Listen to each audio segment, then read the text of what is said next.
It is indeed a beautiful morning, and I can't think of a better way to segue into my guest this morning, Felix Cavaliere of the Rascals. Good morning, Felix. Good morning. Good morning. Nice to have you here, buddy. You and I were talking off the air about this streak weather, and I think you're down in Tennessee. You're probably getting some of this, aren't you? Yeah, finally. We've had a tough winter as well here, but we're looking forward to seeing the sunshine. Well, yes, we got a little bit of it for about 4 months, and then finally it decided to stay here for a while. But we always look forward to Wendy's Old Fashioned Rock and Roll House Party number 11, because that's always one of the true signs of spring, and you're going to be here on stage with us, and we can hardly wait. Ah, that's great. That's great. Hey, let's go back and talk just a little bit about the history of the Rascals. I found a quote that I thought was incredible about what the Rascals were all about, and I think this is your own words.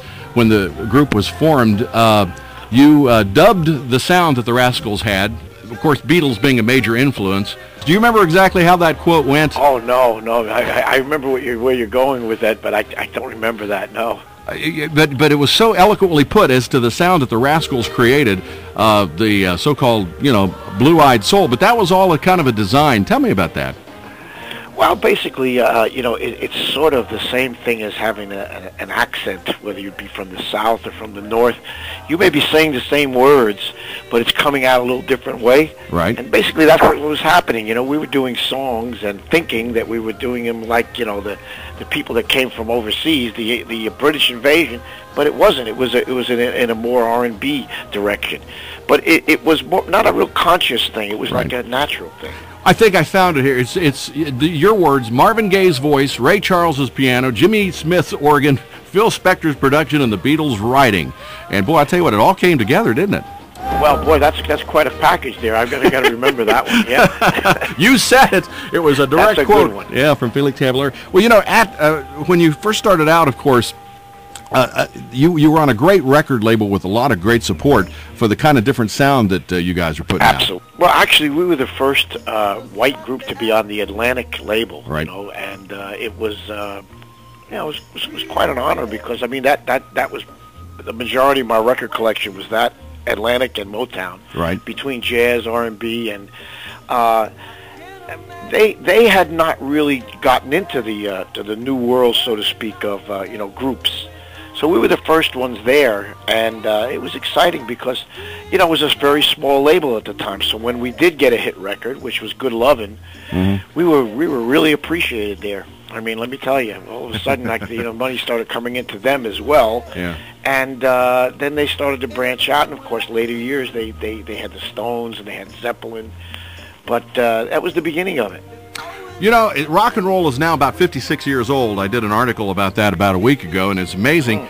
But the shelf life of your music has just been incredible. It's, as popular today as ever, which goes back to show you the architecture of these great songs. Well, there was an attitude around there of making great music. I mean, it was really not just about having a hit record. It was about really making a good product. That's one thing I must say about the Atlantic family. Right. And if for any reason it does last, it's because of that attitude. Mm-hmm. Well, it goes back to the beginning of garage band and beyond, because I don't think there's a group out there that ever got into a group without doing Good Lovin' as one of their first two songs in the set. You know what I'm talking about there? Yeah, that's really interesting too. Because no one has any idea until you play it in front of people live, and then you get an instant reaction. And we're looking forward to playing that in front of everybody on the 17th. Well, the passion factor for your songs, and I'm glad you brought that up, is incredible because of the songs that are still here and still played on the radio, and we still talk about Felix Cavaliere and all the great music you put on. And there's another little sidelight, the fact that I think people are popping onto YouTube and seeing a lot of your stuff there, and you got quite the YouTube collection. Yeah, well, the YouTube's amazing. I mean, you do a show, and then half an hour later, it's on the air. But yeah, that's great. I see. That's one of the things that I do like about the internet is that there's a lot of songs and a lot of things that people don't know or hear, because the radio can only play so many Rascal songs, let's face it. But on YouTube, you can get your choice of a lot of things that you may not hear on the radio, such as solo albums, et cetera, right. et cetera. Well, you've done some interesting stuff here. You've worked with some great people. Talk about a couple of your solo albums over the past 10 years. Some of them, I mean, have featured the top of the cream of the crop as far as musicians go. Well, I always tried to do that. We always had great people around us at the Atlantic family there, and I still do that. I just finished an album with Steve Cropper from the Blues Brothers and from Booker T. We just hoping for a June 15th release, and you continue to make music, which is one of the reasons that I moved to Nashville. I haven't seen Eric in quite a while. I'm kind of looking forward to seeing Eric Burden. It's been a while since we've worked together, but we're old mates. Yeah. And it's just really a joy to be still making music at this time in your life, Well, you were inducted into the Rock and Roll Hall of Fame back in '97, but congratulations on being inducted into the Songwriters Hall of Fame just last year. Yeah, that was really, really fun, too. The show that we were part of also had Crosby, Stills, and Nash. Yeah. Had, some incredible Broadway people. It was really kind of an honor. I really enjoyed that. The Rock and Roll Hall of Fame was as well, but that's different. This was more for like the creative part of the equation, Right, and I think you're also a good friend of mine, Kenny Vance from New York, and I'm sure you know Kenny. You guys are in the New York Vocal Hall of Fame. Is that the name of that? I think you're in there too. I think so, yes. Yeah. I had heard about that. That's kind of an unknown thing, but the New York Vocal Rock Hall of Fame is fine with me. Yeah. And because there's so much great music that came out of New York, and of course the Trendsetters. I mean, that was the beat of the street, wasn't it? Well, that's really where Alan Freed came from Cleveland to unveil, so to speak, rock and roll. So we really had it from the first days on, I believe it was WINS, if I'm not mistaken. Right.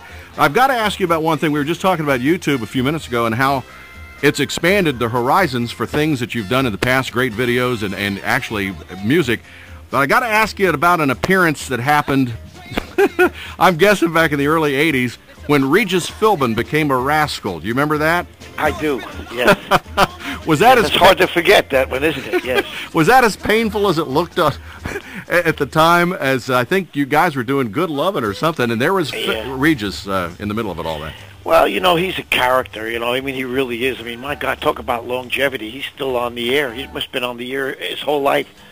But, you appreciate people coming on and doing things like that. And, it is what it is. When you see it, you know how it was and how it felt.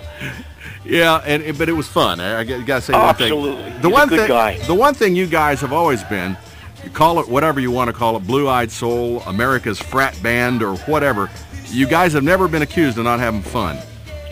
Yeah, well, that's true. I mean, sometimes to our detriment, we kind of have too much fun. But, the music always came first and still does. And, I've got a band together now of people who are in Nashville. So I'm real proud of this band. They really rock the house. We're going to have a good time.